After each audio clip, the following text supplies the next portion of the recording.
Hey, Thomas Tapp here, and today we have an awesome video for you. If you're like most people, you're sitting all the time. You're sitting at school, you're sitting at work, you're sitting while driving in the car. Even while watching this video, you're probably sitting. And what comes with sitting? Tight hips. And tight hips can lead to knee pain, lower back pain, and can really affect your athletic abilities. Also, we tend to carry a lot of tension and stress throughout the day in our hips. So in this video, you're gonna get one simple exercise to open up the hips. You're also gonna get 3 variations of these that you can do in home right after watching this video. And today we have a special guest who's gonna be jumping on here. Geier, our ginger sister, she's part of the Blue 8 group with us, and she's the dance and flexibility expert that we look to. And many of the more popular videos on this channel were actually inspired by her teachings. So we're gonna head over to the Blue 8 studio, and she's gonna share with you her #1, her best exercise for opening up the hips. So let's go meet up with Caitlin. Let's do this. Hey, I'm Caitlin and I'm here with Thomas, and I'm going to show you a little hip opener stretch today. It's a version of pigeon. I'm going to show it to you 3 different ways, so you've got a few modifications to see, what feels best for you. Let's get started. Awesome. So first, let's do it standing.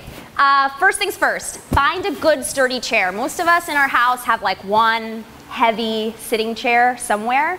And you've got kind of some different options with a good heavy chair. You have either this kind of top portion or like the side arm, depending on how flexible you are. If you're more flexible, you want to go to the higher portion of the chair. And if you're less flexible, go to the bottom portion of the chair.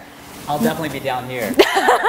And then just make sure that it's a heavy chair. You don't want to be going on a folding chair for this one. It might topple over on you. You really need to have something you can place your weight into comfortably. Let's start with our right leg. Flex your foot and kind of drape it across a nice straight line. So you want a straight line from your heel all the way out to your knee. Make sure that all 5 toes are facing in towards your chair. And then from here, just stand really tall.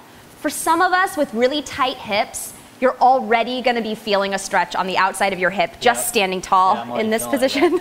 Yeah. So if you need a little bit deeper stretch here, you can think tall again, and with a nice flat back, start leaning and lengthening forward. This is gonna make that stretch go a little bit deeper. Generally, you're gonna hold this stretch for about 30 seconds. We have like this little organ called our Golgi tendon organ, and it's in there generally designed to make sure we don't tear our muscles. So off the bat, it's gonna kind of tighten up.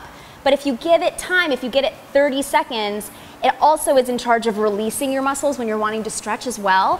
So give it that 30 seconds before you quit. And that's sort of your pigeon prep standing up. Let's do it seated.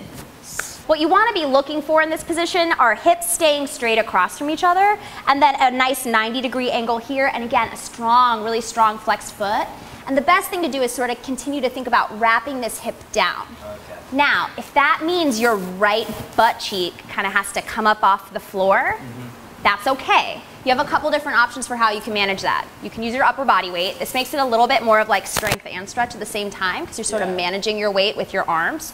Or we could grab a pillow. So lift your booty up and then drop it down. There we go. And this is going to give a little bit more support here so that the stretch can be just a little more passive. If you need more than that, feel free, jam a couple pillows under there.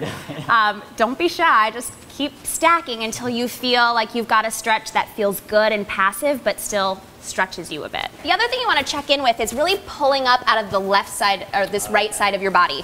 So the foot that's on the ground in front, you want to think long and tall out of this side. Now, if you're really more flexible, I'm pretty flexible, and for me, I struggle to find stretches that take me like really deep into something if I want to do an overstretch. So if you're on the flexible side of things, from here you can start to walk your hands forward. And then this, I find, really helps me find that good stretch that I'm looking for by either leaning my elbows down towards the floor or even further, dropping all the way down. And you would do this on both sides, holding for about 30 seconds to a minute. And that's pigeon sitting. All right, so now we're gonna take this into more of a laying down position. Sometimes I prefer to do this because it just feels a lot more like at ease, a little easier. I'm not fighting gravity on it. So what you do is put your feet kind of out in front of you. You're gonna sort of lay all the way down. And now from here, just take your left foot. We'll do it on our left side this time. We're gonna take our left foot, flex it, and cross it over your right leg. And what you're looking for is this knee to be nice and turned out. So you want to like extend it as far open as you can. So now you're going to slowly pick your right leg up off the floor. And then you're going to take your left hand and you're going to sort of thread the needle. So you're going to thread right through. And then your right hand's going to grab the outside, and you can sort of pull draw that knee in towards you. And the more you do that, the deeper the stretch on the outside of your hip gets. If you're a little more flexible and you wanna like make it more difficult for yourself, you can take your hand and as you're pulling in with your right, press away with your left. So when you're doing this at home, just really make sure you're breathing deep. You only pull in until you start to feel that stretch. Don't try and force anything. Just pull in as far as you can, take a deep breath, and then relax for a good 30 seconds. At the end of that, see if you can pull yourself just a little closer and then stay for another 15. It's a good one to do right before bed, like right before you go to sleep to sort of relax your body. It's also a really good one to do right in the morning to kind of make sure you're waking up and get that good starting the day with some nice open outer hips, make your movement nice and fluid and easy. Nice. All right.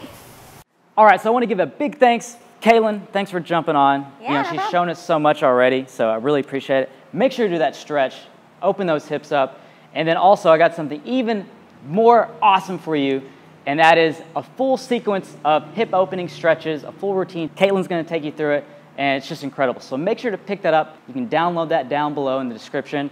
As always, train safe. I'll see you in the next video.